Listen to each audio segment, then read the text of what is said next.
Hi, everyone. Welcome to this episode of the Gateless Podcast. This episode, we sat down with Shannon Lutz of the Social Bungalow. Shannon is so articulate, well spoken, confident. You'll really enjoy listening to her speak and tell her story. She has a really cool story about her motivations and drivers from moving away from a corporate job into entrepreneurship. And she didn't just start one business during COVID, but she started three. And in a scenario where some of the odds may have been against her, she's an open book and she shares her journey along the way from that pivot from corporate to entrepreneurship and how she tackled a lot of different strategies simultaneously in a really methodical way. We get into her upbringing, her inspiration for what she does, her philosophy of strategy stacking, which is super cool. I'm definitely using that and applying it to my own life and businesses.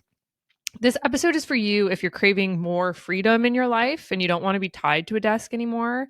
This episode's for you if you feel like you've really evolved socially in recent years and maybe spent some time in your 20s or just earlier in your life overcompensating, trying to be an extrovert when really you feel drawn to alone time and recharging alone. And there's been an evolution there. And it's really for you if you're somebody who likes methodologies and hacks to tackle a lot of different strategies the right way and apply them to your life and to your business. So, with that, welcome to the Gateless Podcast, Shannon. All right. Welcome, Shannon. Thank you so much for being here. We're so excited to chat with you today. So, to start us off, can you just give us a quick overview of who you are and what you're doing right now? Yeah. Right. Well, right now. I was so excited. So I own the Social Bungalow, which is an online business that helps other online businesses take their expertise and turn it into something monetizable on the internet and then market that for profit. But from there, we then birthed a coffee shop, which we call Bungalow Coffee in Las Vegas. And then from there, we then birthed a catering arm of it as well. So I am spread in a couple interestingly different directions between brick and mortar and catering and then online. But it's really fun just being in like the bungalowdian of all of it and doing it as best as I can. I love your business so much. I'm obsessed with your Instagram, all your posts, the coffee shop. I'm like, this is goals. And to have a coffee shop and just to work on your online business at your coffee shop, like what a dream. It's amazing. Yes. So tell us a little bit about before the Social Bungalow, where you were at and what you were doing before. Yeah, so I was in corporate doing marketing for 10 years prior to kind of getting the like knock that I could do it on my own. And I also am glad that I waited and didn't jump sooner because social media and the internet at large just got so much more advanced to where you really did have so many more opportunities online. But that was 5-6 years ago now. So at that point, I had done director of marketing-esque roles for a publishing company, a fitness franchise, and then some low-key smaller companies as well, some retailers, some independent contractor type work. And that was all really fun, really good. Got to sharpen my chops, meet some great people. But you definitely get to the point where you're like, okay, I don't need to be shackled to this desk. So much more distribution that I can do with this skill set. Then I have my fixed salary and my little bonus and my little raise. And I just want to break out of this and do something else. Mm-hmm. So what was your like role when you were in corporate? So you were doing marketing. What did that like kind of look like? So for the publishing company, I was VP of marketing in general over the arm of the nonfiction authors. And so with them, I would help them market their books. So it would kind of straddle PR a little bit as well, to where we would talk about their book tour and like talking with Barnes and Noble about like end cap negotiations, press releases, but then also their social strategy, their press kits. In the publishing world, there's a really fun thing where you send out galleys, which is an early version of the book to get all your quotes and your early, kind of like case studies. So making those lists and doing that. And then I moved from there to a fitness franchise, and I was specifically over the expansion in their corporate locations because we made a partnership with 24-Hour Fitness where they were getting boutique fitness studios. This is way too detailed, but they were getting boutique studios. And so I was over that, and I got shipped around to a lot of locations as well to help them roll out all of this. So lots of fun travel, but really just helping to scale that brand too. Okay. So I'm curious, what point in your career how did the Social Bungalow start? What did it look like in the very beginning? Was there something that you were doing in your career that you were like, okay, wait, I think I see a need for this in outside of this that I can do myself? Like, how did that like transition start?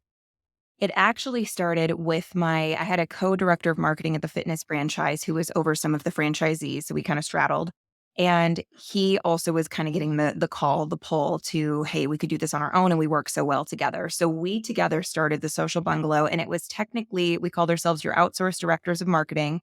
And we helped local businesses to start. And we were looking to get more digital. And then he and his fiance ended up moving to San Diego from Vegas. And do we, with this fledgling business, make it a dual state situation, or do we just want to fold right now? And I was like, I'm open to folding if you'll let me keep the name, because I have a vision. And I felt so silly saying it at the time. I was like, I kind of want to be a speaker and I want to be on podcasts and I want to make courses. And he's pop off. So I think it. And from there, that was when it was actually a really beautiful transition for me, because I did it with a partner. We did it with some capital. We did it with, 2 people. And then I was able to use that nest egg to fully go into what it was now. So it wasn't so stark. Interesting. You mentioned that you realized you had this skill set that was obviously really applicable to your corporate jobs, but you could be doing it so much more. You didn't need to be shackled to the desk and shackled to those brands. How did you come to that realization? Did you have somebody telling you, like, girl, you should be doing this on your own? You could soar from there? Or was it just watching other people do it online? I'm so curious where you even got the confidence.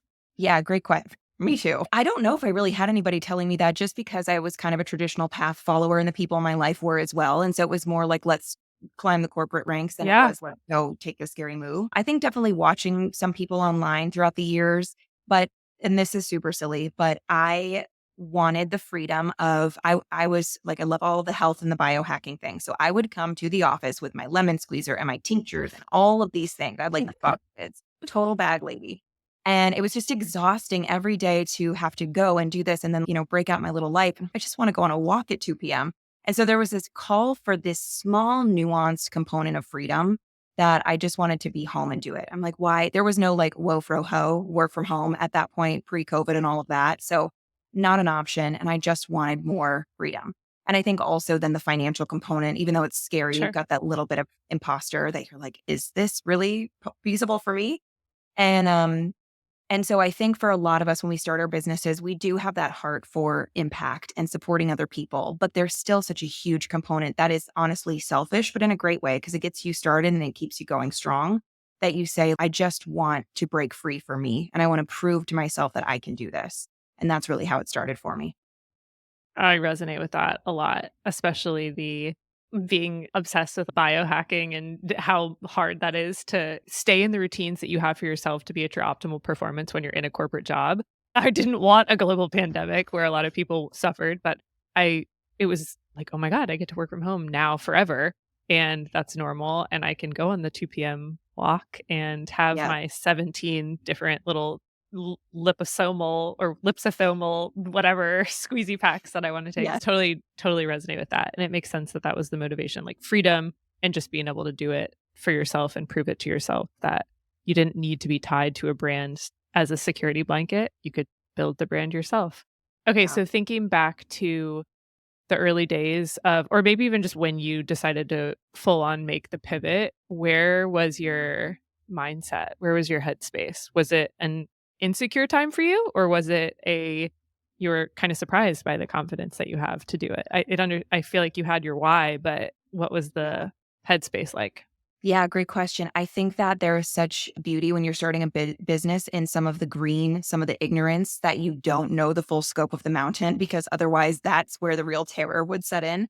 And that's kind of how it was with the coffee shop too. I look back at the volume of things we learned, and I thank my lucky stars that we got truly lucky on a couple of things that could have gone terribly wrong. I had no idea that those things were things. So there's a level of just all I know is right in front of my face. And I think that's also a huge blessing when you're going out and doing this for the first time, because all you know is to put one foot in front of the other.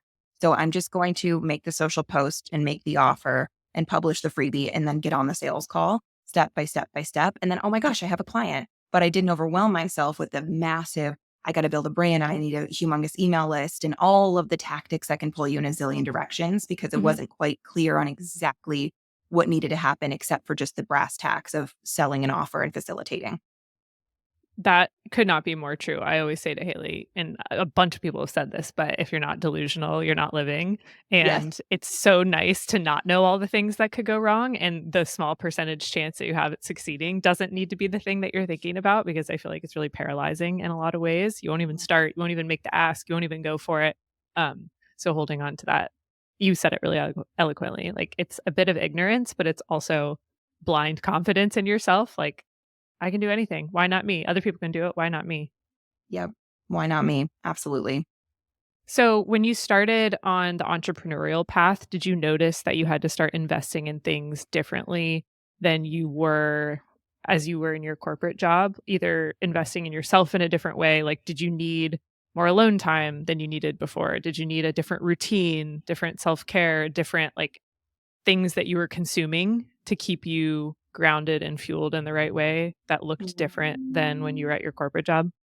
Yeah, I would say because you'd have 8 hours plus, however much for a commute gobbled up by this corporate company. When you had your sacred morning and evening alone time, it's what do I want to consume? I want something that's going to be light, distracting, fill me up, fun TV, fiction books, not, podcasts that are about personal development and books that are of the same.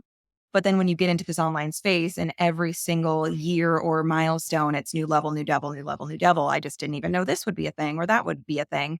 There's such an input. Of course, you need to be careful about like comparison, distraction, and shiny object, but an input that's needed to keep you going every day. And I am a huge podcast listener, so I will just oscillate around whatever kind of catches my eye that day for what I feel I need. Sometimes I'm like, where's the practical tacticals? Other days I really want a conversation like this to just see what kind of comes out of it for me and what I feel really renewed in hearing other people have similar experiences and how they made it happen. So yeah, I mean, good question. I would say the main difference has just been more input, but balancing that input for myself along the way, and then investing in mentorship and community to be able to get in rooms with women where you feel safe and you can all share. And of course, again, practical, tactical. You've got courses and books and all that good. When you were talking earlier about starting the coffee shop once you had, the Social Bungalow, I was curious what point in the Social Bungalow did you decide I'm going to start a coffee shop? I feel like it's crazy. You already have a business and you're ready to start another one. I'm so curious about that. Definitely crazy. And it was like in the middle of a little bit of a little pandemic. So that was weird. But A little dandy. You have so many fun, cute sayings. It's so fun to listen to you speak. Great. My husband and I, when we first started dating, maybe one of our first dates, we were like, I want to own a coffee shop. I want to own a coffee shop. I mean, who doesn't? So we had that little fun thing. And then we got really into coffee together. So to the sommelier level, to where we were like talking about the farms and all of that fun stuff. And Social Bungalow had done really well. And we had a nice nest egg and we were looking to buy a home. And we were at the point of final chance for everything. And then the pandemic hits. And so they were like, you have one more chance to pull the thing. Or, you're going to kind of lose it. And so we made the call to just pull out because we didn't know what would happen. So we had this then nest egg of money that we weren't spending on that. And we were like, well, keep it, invest it. What do we do with it? And at the same time, unfortunately, a coffee shop was going out of business due to the pandemic. And so the space was open for lease. And for some crazy reason, like you said, delusional, Delulu is the Solulu. I 100% was like, oh, I could do that. Like this whole coffee shop, and they were a coffee company that had other locations, couldn't hawk it, but I'll figure it out. So we assumed their lease and we did basically like an asset sale as well, which was great because we got machines and we got a bunch of stuff to start with that we didn't already have. We also got some training from the current staff and management. And they kind of turned the keys over to us. We remodeled it and we opened 6 months later, basically. While we were doing that, though, I decided to assume not just the first store. And it was about 6 months later when we opened. And I used a lot of my digital tactics that we do on the Social Bungalow side for the coffee shop. And I think that was a big differentiator for us because we opened with a really big bang. And that then set us up for a good first 6 months in order to get as much foot traffic from, of course, new people through the door as possible to then form regulars. And we're in an area of town that is more of an event. Like you go there to shop. It's not in suburbia and we don't have a drive-through. So we're not your everyday Starbucks. We're the like, I'm going to go shop and get a coffee, which also was kind of setting us up for a lot of how are we going to get enough people to come down here every day and come into the store. Also, there's 4 other coffee shops within a 2-block radius of us. Wild stuff. But one of the biggest things that really made the difference was that because there are so many competitors on the street and then it's not a go-to suburbia spot every day, that we knew we needed some way to increase the ticket price because you just coming to get one latte is not going to be able to pay the bills. So we got with a chef and rolled out a full food program on a very limited kitchen, which we're super proud of. And that definitely made a humongous difference. So with the, how do you know if you're ready or knowing enough to get started? Sometimes you just get into it. And if you know that you're a resourceful person, you will then say, okay, well, this is my new situation. And now with this, I never thought about ticket prices before, but I need to increase ticket prices, food menu. And from here, I need to train the staff on upsells. And from here, I need to roll out a merch line so that everything gets higher and higher and higher. And it just builds as it goes. I talk a lot about strategy stacking instead of trying to do everything out of the gate, because that's where you do get paralyzed. And if you can kind of get one plate spinning, you'll start to build on top of it versus feeling like everything has to be done at once, which business ownership and life, you always feel like everything is vying for top priority, but we've got to stack them on top of each other so we can get to that higher level space by increasing our bandwidth and increasing what our businesses can do on our behalfs without us being so in the day to day. I love that term, strategy stacking. Me I've too. I never wrote heard it down. that. Yeah. Could you talk more about that? Like, where did you Yeah. coin that from? My brain. You got a good one. No, thank you. It really just came clear to me when I had so many clients that would come in and say, okay, so here is my business and I need to roll out all of these offers, market each one, and then sell each one simultaneously. And then I'd say, okay, well, let's work on your content. This is what we're going to do. And they'd say, great. Now, how does this sell all of my offers simultaneously? And that's not always the mission dependent on your business type, because what we need to be able to do is laser focus your message so that your clientele, your whole audience base can come in and say, oh, you're the person who does this right now. And this is what you help me with if I have that problem. So therefore I'm buying the offer that's on the table. And if you're not at the point of everything being on autopilot where sales are concerned, we've got to start with, let's pick your most leverageable offer. Let's make it more irresistible, message it, and then create a funnel for it. And when that is running, then we can do the next one, the next one. And then there you go. All 3 of them are selling and you've got them selling on autopilot. Your content can point towards your work with me page, and then all of them can sell on their own. But until we get there, that is where you will distract and dilute your results because you're trying to do too many things at once. So that just became such a theme for myself with my clients, and what they were so woefully distracted by all of the free content and noise of them being actually very sophisticated in their knowledge, but unable to act on it because they couldn't tell what would move the needle first. So stacking their strategies became this little hidden gem, secret weapon in the work we do together that I've now taken more to the forefront. Wow, I love that. I'm so curious what like a day in your life looks like with running all of these businesses. Do you just wake up and you're like, gotta go? Like, how do you even start your day? Yeah, kind of like that, which I'm working on. Just kidding. Going to take that up with my therapist. But my team, so I've got actually everybody is on the East Coast of America, and then one gal is in Italy. And so she works an East Coast schedule to lock up with them, which is her evening. And so everybody's 9 a.m. is my 6 a.m. here on the West Coast. So by the time I'm waking up, they have, slacked me. There's this, there's that. I take my space, I do my morning routine, but I'm pretty much up and at 'em. And I do prefer from a cognitive energy perspective to work like a 7 a.m. to a 2 p.m. than to work a 9 to. And in that time, I'll go on a walk and I'll do my whole thing and I'll, maybe pop back on in the evening. But I like to do my work in that time. So I'll start on my laptop for the Social Bungalow. And we also have offices down at the coffee shop. So we, at the time of assuming the lease, we also assumed the first story of the building is the coffee shop and the third story are our offices that we run all the businesses out of. So I'll be there 3 days a week, home 2 days a week kind of thing. So I'll do my morning stuff and then I'll head down there and I'll do my coffee stuff because I'm there boots on the ground style. But that, even though it's so constant and it's daily, I have more employees over there and I have more customers and more to do. the transformation of making your day with a cup of coffee and a croissant is just such a beautiful breath of air instead of, hi, can you change my business and my life and the life of my partners, families, and communities at large? So the difference of that is so fulfilling to be able to live in that duality of like softer and more extreme. So we've got a manager over there and he manages so much of it and it's just not as serious. And so that is a little bit more autonomous than the consistent grind of clients and marketing and the digital side of what we do. So yeah, I kind of split it between the two businesses and the two locations. And I like every day to be a little bit different so that I just keep myself excited and fresh. You are such a confident person, confident in your speech and what you believe, and you're confident. I spent some of my morning listening to you talk on a few other podcasts just to feel like I was getting to know you. And you definitely exude this steadfast just belief in what you're doing, and you're really calm when you're describing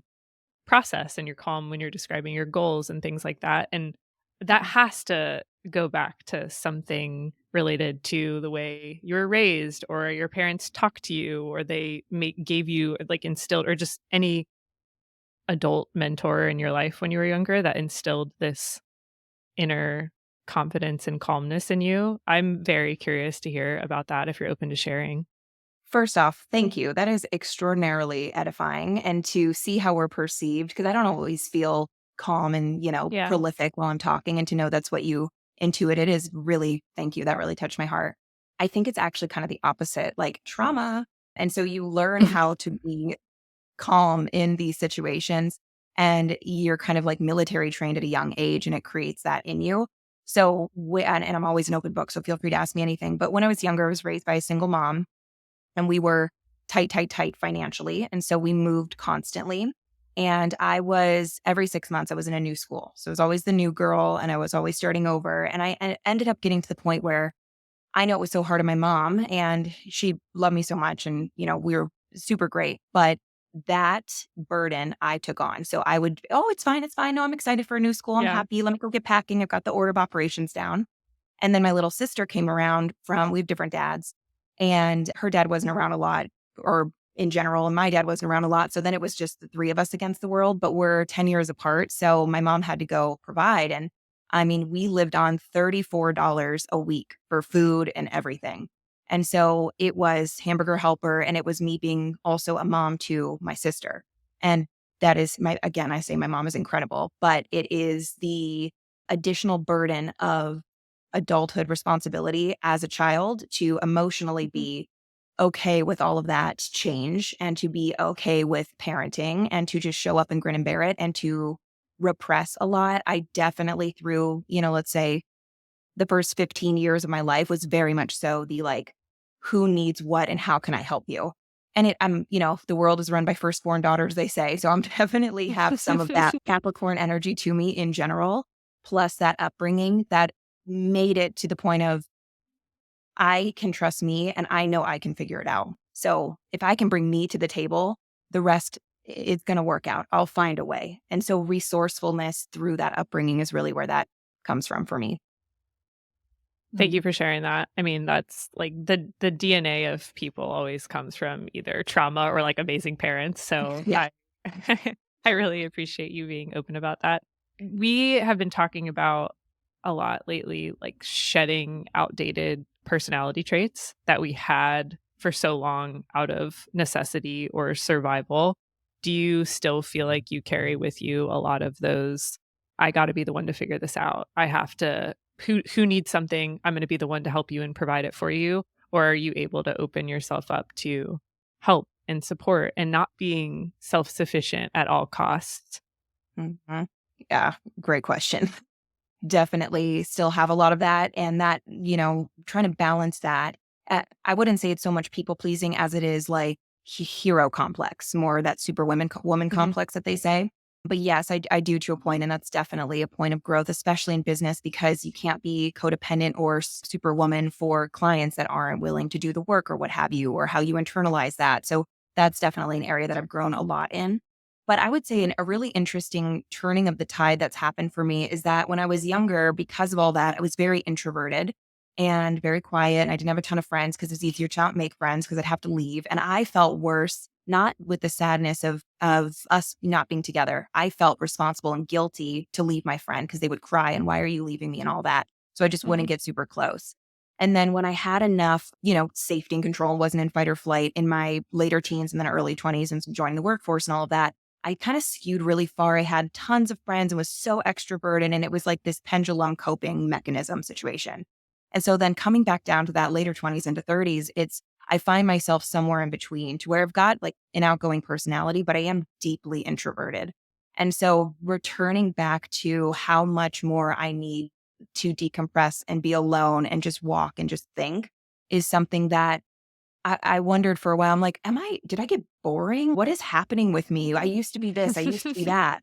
And then I realized I'm like, oh no, I think I'm just not in this like mask of extrovert and life of the party that I felt like I needed to be in order maybe to be loved or to be invited. Finally I've got control. I can keep the same friends, the same job, the same city. Let me make the most of it. Let me make everybody love me. That once I got safe and calm, I got back to the point of, okay, who am I really?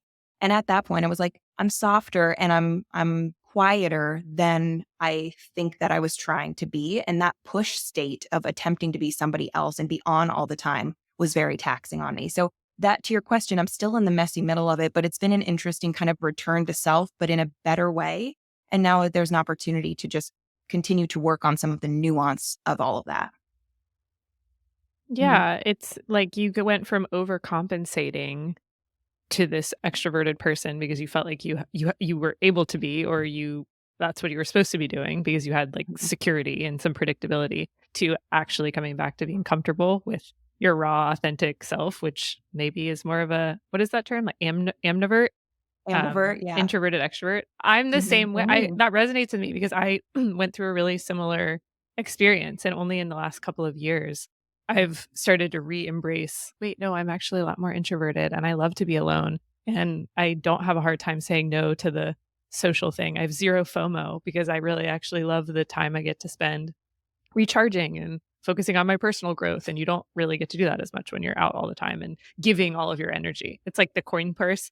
I heard somebody say introverts' day starts with a coin purse full, and every social interaction and thing depletes. You have to take a coin out. And the extroverts are the opposite. You start with an empty one and you fill it up by social interaction. No, I definitely start with my coin purse full, and every time there's something, it's pulled out. I wonder if that's the difference between morning people and night people, because they have a full coin purse in the morning and then they lose it all by the end of the day. And then, Sounds like we're all morning people too. Like I wake up and I'm like, let's go. And then by 4 p.m., I'm like, what are you saying? Cannot. Thanks for sharing all of that. Then the other thing that was on my mind is just better understanding your motivations. It sounds like coming from childhood where you did have some instability. It sounds like it was happy, but you still had some instabilities and just unpredictable next steps, or there were a lot of moves and things like that. And I would imagine some of your motivation to become a successful entrepreneur is to have that freedom and stability for yourself. But what are the other motivations that have been driving you to not have one successful business, but 3?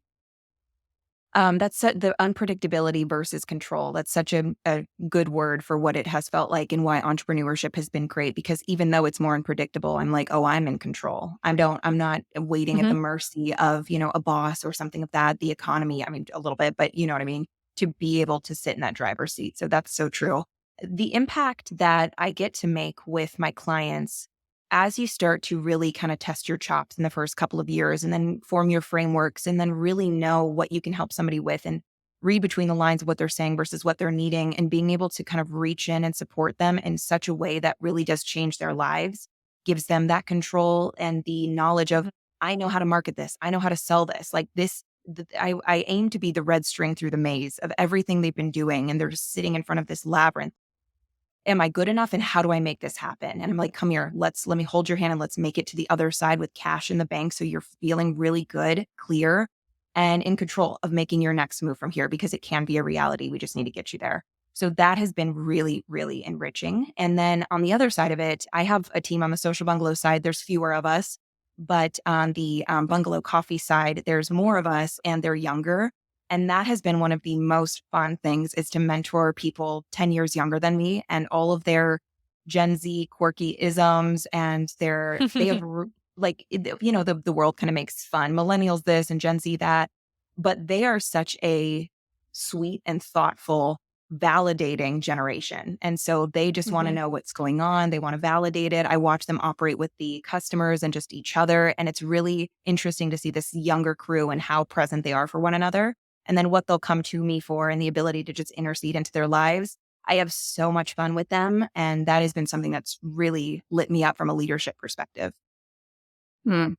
Shannon, you are so inspiring for me. I just have to say, you truly are. Well, thank you. So one thing that we like to ask is, what anti-gatekeeping advice would you give to a younger version of yourself, or someone who's listening to this and is, I want to do what she's doing? What piece of advice would you give them? That is such a juicy question. The thing that comes to mind initially is just a practical and a tactical on the online side is that, and maybe this is transferable, you do not have to wait until you think you are ready for bigger strategies like paid ads and or automated funnels, because those are your front of the line paths to get you further faster. And I think there is a whole thought process that I have to test and earn my stripes and work in one-on-one and all these intense hand-to-mouth ways until I have enough know-how to put this into an automated email sequence and point some paid ads traffic towards it. But that is one of the fastest routes by which you will be able to bring people into your ecosystem to then continue refining your prowess and scaling your business from there. And if you do that 6 months into your business, you will be in a very different place a year and a half into your business, i.e. a year later, than if you had waited to do that for 2-3 years and tried to follow all of the energy forward promotion tactics exclusively. Okay. I'm taking notes. That's really good advice for us. Yeah, I know. I'm like, wait, I have more follow-up questions on that.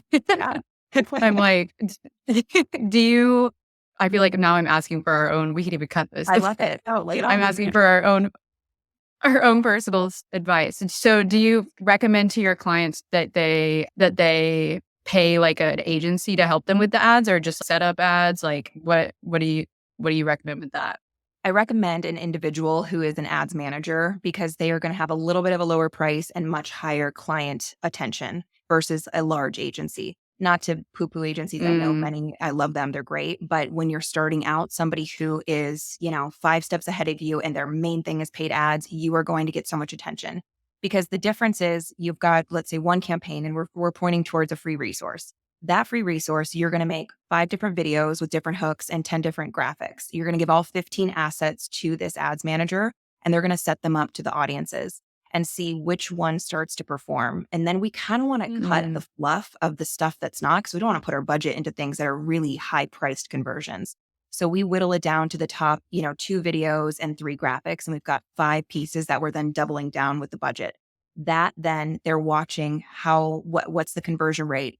How many people are seeing it? How many people are opting into it? What's our cost per lead? And they are tinkering consistently to adjust the audience, adjust the spend, adjust the timing, so that you get the best results possible. And when you get within a big agency, a lot of people just don't know a ton about ads. And so they look at it, it's kind of like a billboard where they're like, hey, your billboard did great because this was the traffic on the freeway for the past month. And you're like, yeah, but I haven't seen any new customers. So you'll get this kind of impressions-based report, sometimes from a big agency, versus the hand-holding, dissecting how to really make a difference from a smaller manager. I love that. That's great advice. Well, thank you so much for being here, Shannon. This is amazing. Can you tell our listeners where they can connect with you on the internet? Yeah, just come see me at the Social Bungalow Instagram, because that's kind of where we can chat and then kick off into any other places. Okay, awesome. Well, thank you so much, Shannon. This was awesome. Yes. Thank you for having me. Your questions were so thoughtful. This was so fun.